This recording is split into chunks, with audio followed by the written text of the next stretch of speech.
Today we are going to take a brief look at Portlet Bay and what you can expect to find when you visit. Portlet is a medium-sized, picturesque bay on the southwest side of Jersey and is undoubtedly one of the most beautiful places in the island. In the centre of the bay is an islet on which a martello or Jersey round tower stands.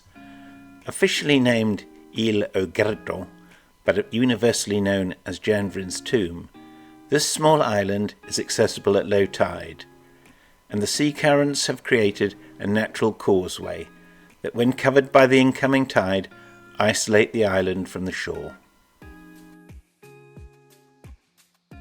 Being on the main shipping route to Guernsey and England, and with Jersey's notoriously dangerous waters, it's not surprising that this area has witnessed its share of maritime dramas, the most notable of which must be the holing of the mailboat SS Ibex, which struck rocks off La Corbière on Good Friday of 1897.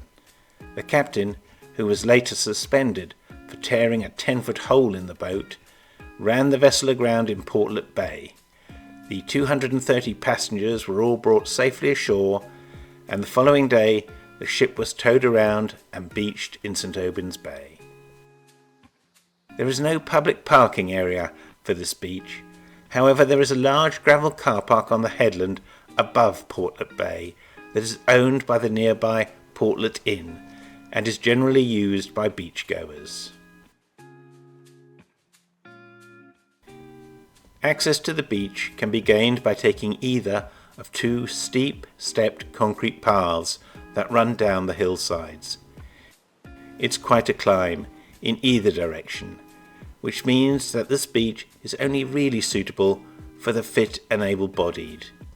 But if you have braved the climb, at least if you have to stop to catch your breath, you can admire the views, which are stunning. The beach faces south, so gets the sun for most of the day, and has sea-rounded stones and shingle at the top of the shoreline. Fine golden sand covers much of the rest of the beach, while other areas are a mixture of sand and pebbles. There are rocky outcrops on either side of the cove and plenty of rock pools for children to explore. Obviously, the thing that dominates this bay is the small island and its tower, and as the tide retreats, adventurous beachgoers can climb the mount and inspect the long redundant fortification. The sea surrounds the islet at about half water, and the last thing to be covered is the raised sand causeway. It's more a clamber than a climb to reach the tower, but be careful. The lower rocks are covered in slippery seaweed and the rocks are sharp, so shoes should be worn. This isn't an excursion for bare feet or flip-flops. The name Janvrin's tomb comes from 1721, when Philip Janvrin, captain of the Esther, died of plague on his ship and was temporarily buried on the island. In 1808, the tower was built as part of Jersey's defences against possible French invasion. It had a 24-pound cannon on the roof and was manned by a sergeant and 12 men. And despite what the name says, this is not and never has been a tomb.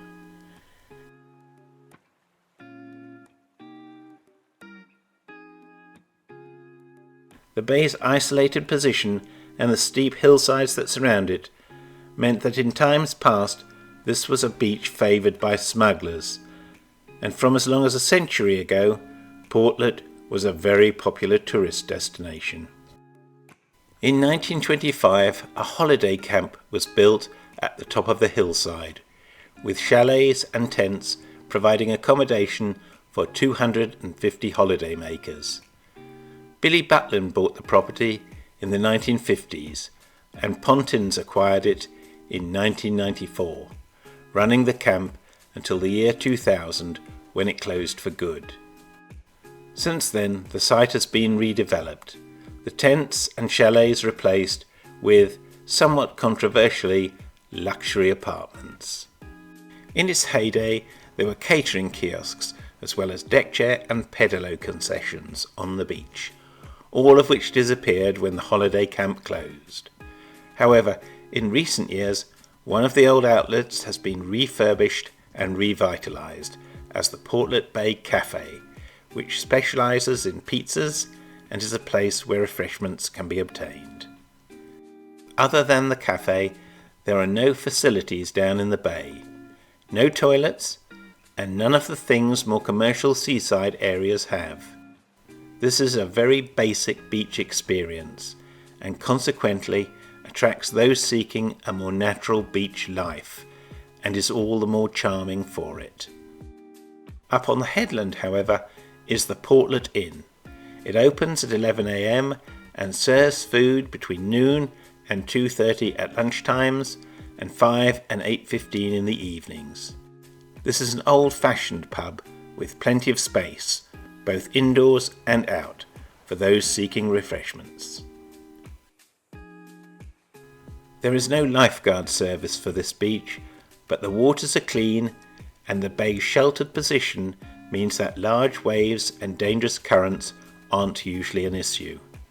At high water, much of the beach is covered, but the sea never goes out too far, meaning that you can normally swim at any stage of the tide. For people who enjoy watching others at play, the constant stream of young mountaineers scaling the islet will keep you entertained, and this is a favoured spot for small boats to anchor while cruising in summer months. So, to sum up, this beach isn't for everyone. The steep, stepped access means that unless you're fit and healthy, the climb might be too much for you.